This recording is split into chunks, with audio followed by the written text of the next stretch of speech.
A few days ago, we launched a partnership with JRPDC, and Marge and Marge here, are the new marketing directors for Santa Fe Resort and Residences. And we are going there now.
We are in Hagnaya, then ride a boat to Santa Fe.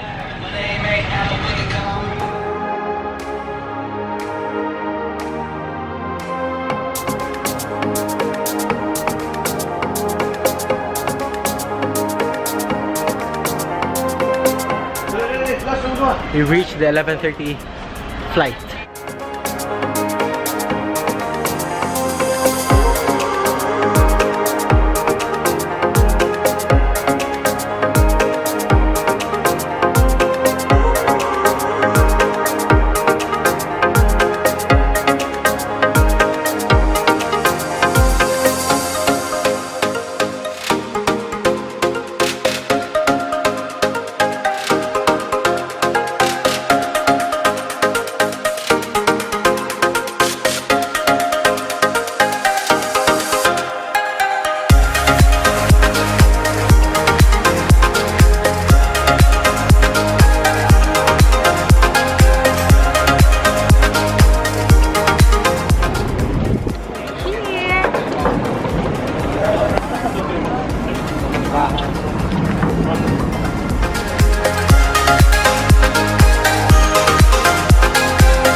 There are two ways. There are two ways to arrive here from Cebu City. That's Cebu City going north, meaning Cebu, Mandaue, Consolacion, Liloan, Compostela, Danao, and then up north to Hagnaya. And the other one is what you just saw, which is going through Cebu City, Busay, Balamban, and then Hagnaya. I think this was the better route because it has less traffic.